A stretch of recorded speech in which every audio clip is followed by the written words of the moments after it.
Welcome to episode 2 of Transitwise. Today, we're on the road with Niagara Transit's General Manager Carla Stout and Communications Consultant Leah Tracey as they ride Route 22 to Fort Erie. They'll talk about the return of local service to Fort Erie, introducing Sunday and holiday service, and what expanding Microtransit means for riders across Niagara. We'll also dive into how Niagara Transit is balancing growth with affordability as part of its 10-year investment and growth strategy.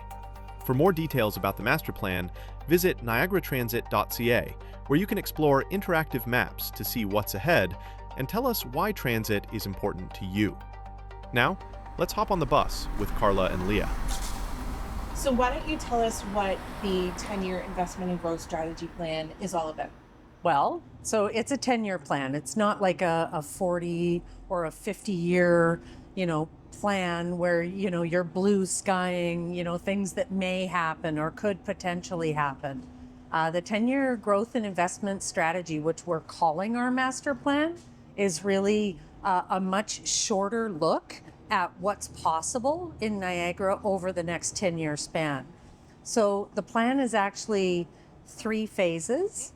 The first phase is kind of a look at, what can we do in the very near term to take a look at existing service?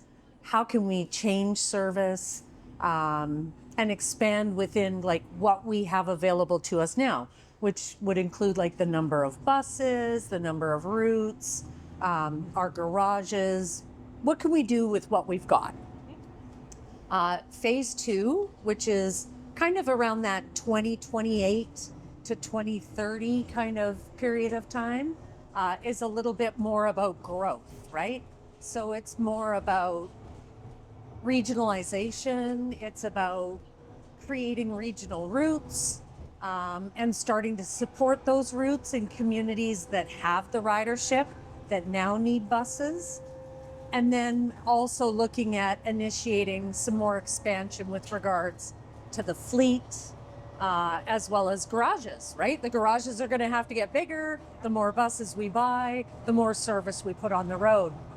And then the final phase is really the build out of all of that. So what does it look like by 2035? And that's the future state, right? So if we have all those regional connectors into the urban center, they're all supported by community buses in those small communities, and it's completely supported by microtransit in all of those areas where we're really never going to put a bus. It means 100% coverage across Niagara by 2035. So we would be going from, for instance, 187 buses to 345 buses. So again, we're going to be looking at expanding garages and, possibly looking at how we deliver the service, even in the bigger cities as well. Yeah. So when we're talking about phase 1, what are those sort of big things that can really get the riders excited? What can they look for short term that's really going to change how they're using transit today? Oh, wow. So phase 1 is really about delivering on the promise of amalgamation, right? So when we amalgamated, there was a lot of promise, yes, put out there about we're going to have the same operating hours, so you're not going to be in one city having the buses go offline at 9 o'clock at night, and in the city next door, they go off at 11. So there's that work to do, is to make those hours normal between specifically the large, conventional system, which is 96% of our riders. But then it's also things like adding on Sunday and holiday service. That was another promise. Commingling the microtransit and getting the microtransit, which includes specialized and on-demand transit, to a capacity where we're meeting the expectations of the communities that rely on that service. So it's really about taking the pieces that were kind of the promise of amalgamation and delivering on those things before we start to grow. We have to make sure that we have the right level set of service before we start to try to go off in any directions and grow it. Yeah, absolutely. So tell us what we're doing today. Where are we today and why are we on this bus? Oh, where are we today? So we're on this bus. This is the number 22 Fort Erie that we're riding today. In this budget year for our 2026 ask of both our board and regional council, we're asking them to install a community bus in Fort Erie. Fort Erie is the largest ridership on our microtransit system. They are estimated to have over 100,000 trips this year, which is enormous if you consider you're trying to put all of those people on a van. So the idea here is to create that community bus opportunity. We do already have a regional bus that goes from Niagara Falls to Fort Erie, the number 22. But it only runs 12 of 16 hours a day. There's a lull during the service day on this bus, as well as there's no conventional bus in Fort Erie. So the ask that we're making in 2026 is some of those things that we talked about the promise of amalgamation, is to take this number 22 bus and create an interlined 22 regional bus that turns into a community bus once it hits Fort Erie proper. And the ask is to actually add another bus. So there would be 2 buses dedicated that 16-hour day, not only to the regional run here as a 22, but then also as the community bus in Fort Erie. And what that means is that there will be no unnatural connection at the Leisureplex any longer. For the folks who used to have conventional bus in Fort Erie, they'll remember that they had to go to the Leisureplex and get off their bus and then get on the regional bus and make that transfer. The idea here is that this bus will make no transfers and will have a direct route line all the way from the north end in Fort Erie, say at Jarvis Street at Central, all the way up to Niagara Falls. And eventually, that's going to incorporate a stop at the brand new hospital that they're building at Bigger Road. For a community that's losing its urgent care center or potentially having the use of that building change, that's a big deal. So, you know, we're excited about being not only a transportation partner for the town of Fort Erie, but also maybe part of the solution around healthcare. And that's something that people don't think about when they think about transit. So why do you think this is important to do now? Why isn't this something that we're putting a little further down the road, maybe in one of the later phases of the master plan? The community bus to Fort Erie. So the reason it made the ask this year is we have so many communities. We have 8 communities that almost exclusively rely on the microtransit. And again, that's that commingled, specialized, but it's also all of the on-demand across the balance of Niagara. When you have a community like Fort Erie that has had this uptake on microtransit so strong, that means that over 40% of the rides that are available on that system are being taken up in Fort Erie. If we can get some of those trips to move over to this conventional bus, that allows that capacity to go out for the rest of Niagara. And that means that there's more trips available across the rest of Niagara for people who are trying to get on-demand trips. That's a win-win for Fort Erie, but also for the other 7 communities. Yes, exactly, that are reliant on on-demand, for sure. Absolutely. So one of the biggest things that we hear online, out in the community, every time people are calling, is about Sunday and holiday service. Yep. When can we look forward to seeing Sunday and holiday service? Oh, I am so glad you asked this question. You're right. Sunday and holiday service is something that was, again, another promise of amalgamation. It was something that was held back when the pilot of intermunicipal bus travel started in 2011. So, I mean, here we are, we're in 2025, asking for money in a 2026 budget to finally see the fruition of Sunday and holiday service on intermunicipal services. And first and foremost, I want to say that that's not just on buses. So the Sunday and holiday service is also on specialized transit. So, you know, a lot of people that don't rely on specialized transit or service for persons with disabilities or frail seniors don't realize that those folks don't have Sunday service either, or holiday service. And it's so limiting for people who only have that or conventional busing to rely on to get to things like family dinners, or holiday events, those sorts of things. And, church on a Sunday, if they attend church or mosque or synagogue. So it's, like these are life things for people that are being held back from them by just not having this one thing, and we heard that not only, do we hear that online every time we post, somebody will bring up Sundays and holidays, but we even heard it in delegations before regional council just recently. So Sunday and holiday service is definitely on the plan. It is in an ask for 2026.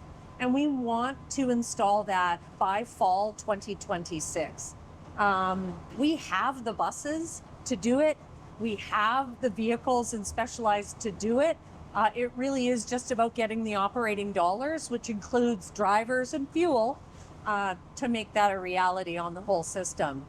It's one of the last pieces on top of getting those normal service hours that really is going to make this service feel like one thing, right? Absolutely. Yeah.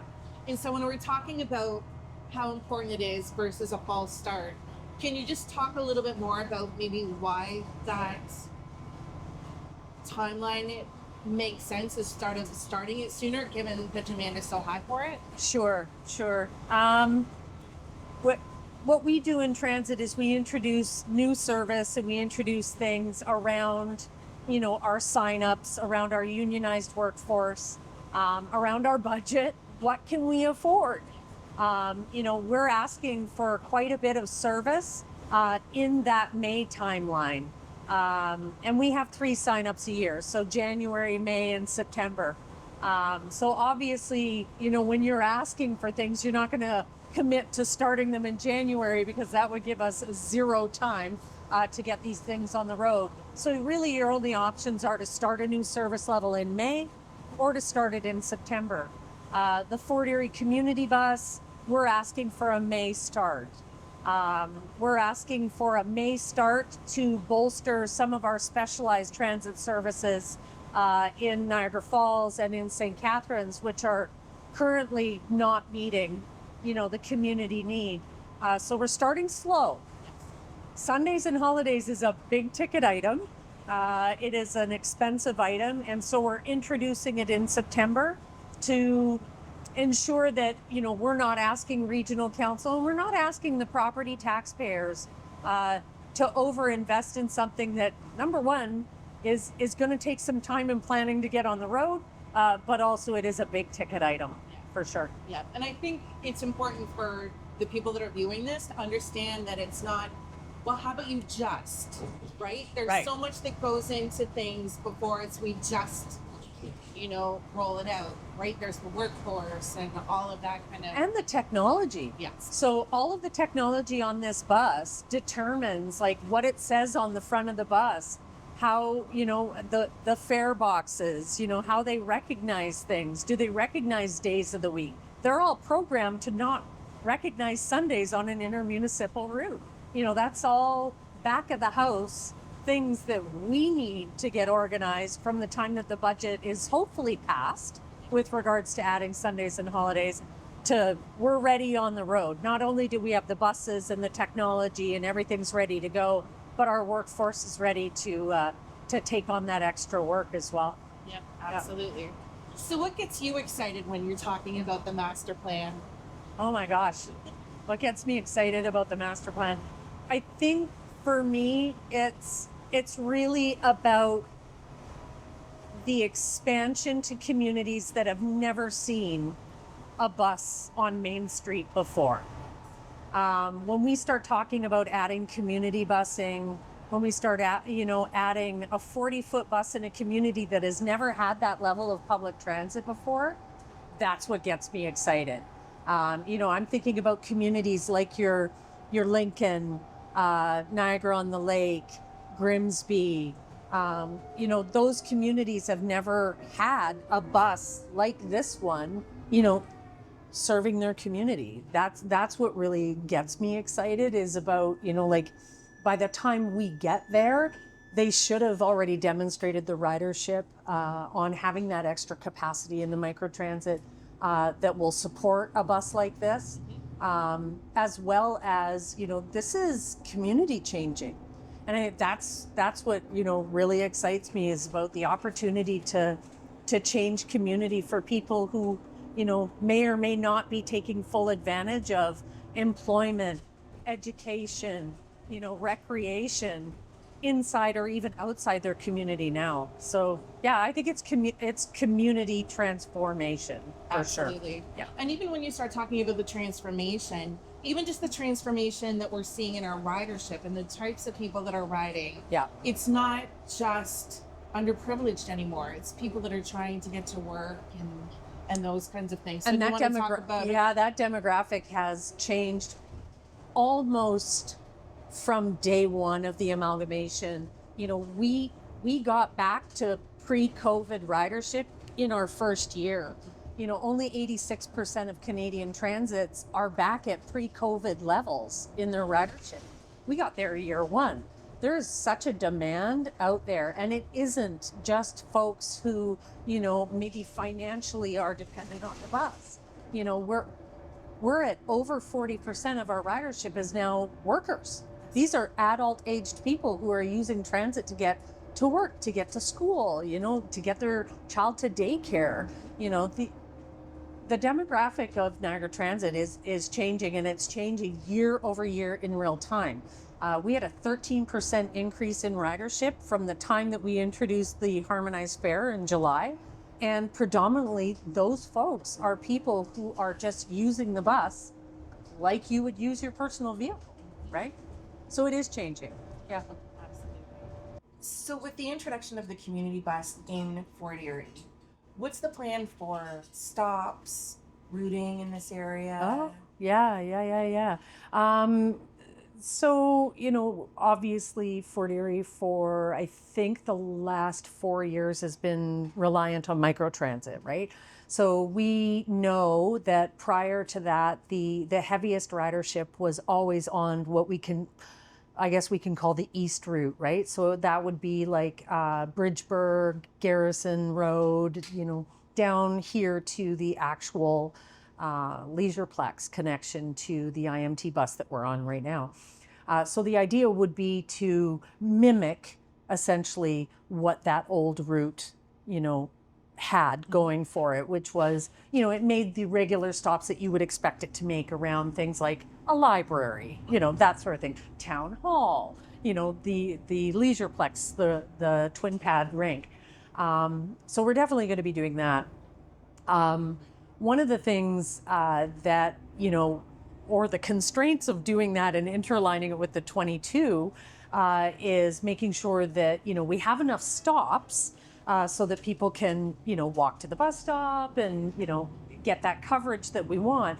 But it's also, we can't make 50 stops in town or we're never going to be able to keep this timing. So we are going to be putting forward a list of potential stops. And we're going to be looking, for folks from Fort Erie to dig in and to give us, some feedback on where those stops need to be. We're not here to tell communities, where they want to go.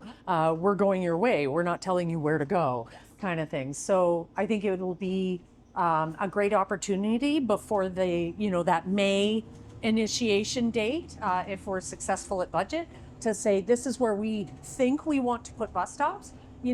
Rank them. Do you agree? Do you not agree? Let's get everybody involved in designing their service. And this is really our first litmus test, which is going to be fun. This is our first community bus that we're putting in a community.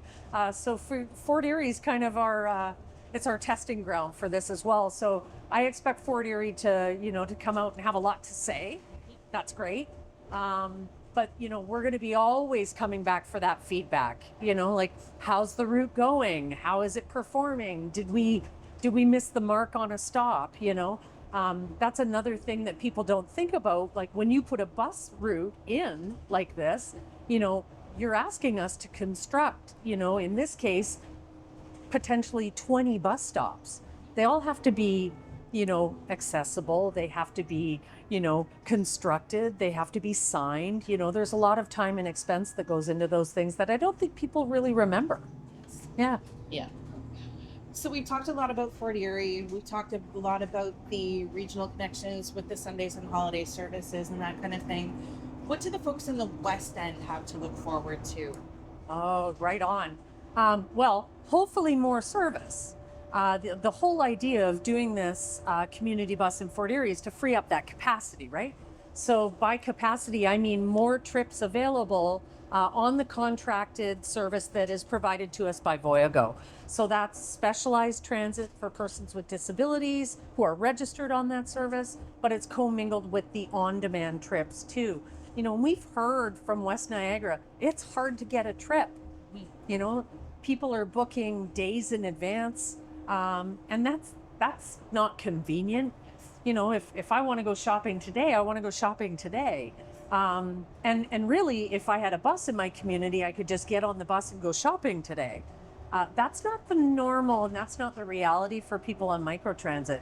So the idea here is to free up all of those trips, that capacity that currently is dedicated in Fort Erie, and push it out to the other communities that rely on that. And that is your West Niagara, your Niagara-on-the-Lake, Grimsby, Lincoln, West Lincoln, even Port Colborne, who is still very reliant on microtransit until we can get a community bus in Port Colborne. Yeah. Absolutely. Pelham's on that list too. Yeah. And, that's the thing about the master plan is, if people really want to see what's coming, go in and take a look at that master plan. Great call out bringing up Pelham. Pelham has had kind of their fits and starts between microtransit. They had their own community bus for a while. They were using, I think, school buses at one point.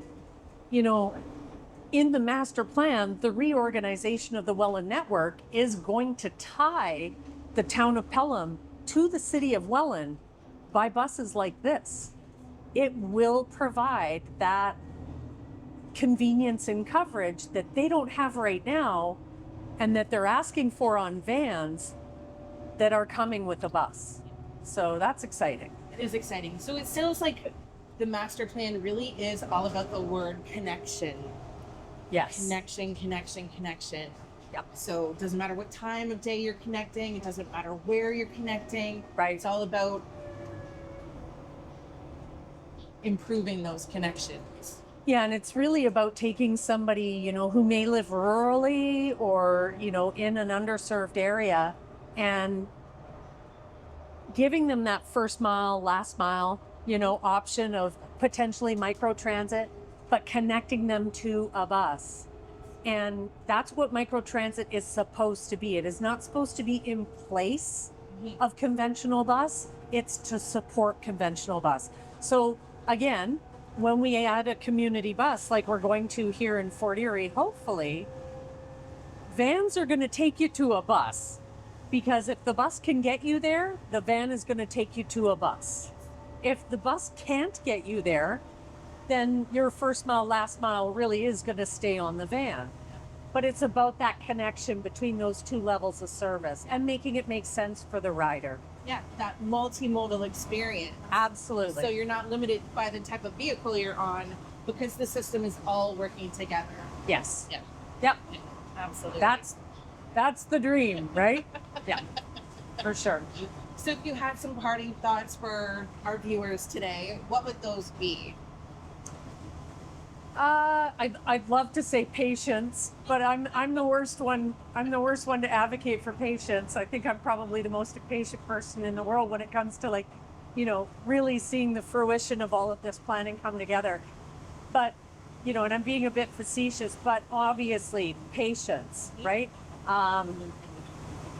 We're not going to build Rome in a day, right? There is going to be asks year over year, not only of riders, because riders pay into this system to the tune of 23%, but also taxpayers, decision makers, government, we're going to be at them year over year asking for those commitments to things like more buses, more connection, more vehicles, more investment. And that takes time. And I know, with the promise of amalgamation, I think everybody thought that it was just going to happen. And that's just not real. But I think if we take it step by step through the phases and we make it make sense from the beginning and create those connections naturally, it's going to make sense for the rider overall as we start to build service on board. So I think, I hate to say it, but I think patience is key. Yeah. And I think you hit on something important there too when you're talking about the investment. Yeah. Right? Because we also want to make sure that that investment isn't overwhelming at this point in time with all of the different pressures on taxpayers and, even, the choices that people need to make in their personal lives when they're talking about what they need to spend their money on. Yeah. So when you're talking about growth and you're talking about the changes that we're going to be putting into place, from an investment perspective, what does that look like? So right now, our 2026 budget ask for operating dollars is only 3.3%. One of the things that Regional Council, said this year, but they also provided this guidance to our board, was affordability is key, and not just for your riders, but for homeowners, for property tax providers, across the Niagara region. And they said, we really want to hold down to this 3.5%. And we heard that. We can't go out there and put everything on the road right away either. So you have to take that information away and say, what makes sense? What is affordable? And what's going to get us the biggest bang for our buck from a connection viewpoint, to make sure that we're growing the system the way that it needs to grow so that we're successful in the next phase. But what can people afford too? We'd love to do it all at once. That's millions upon millions of dollars. In this iteration, we're asking for just in excess of $2 million. In the context of a multi-billion-dollar budget at the region, we don't think that we're being greedy. We think that we've really taken a hard look at what we're asking for, and we're asking for the right things in the right order. That's great. Thank you. Oh, thanks for your time. This was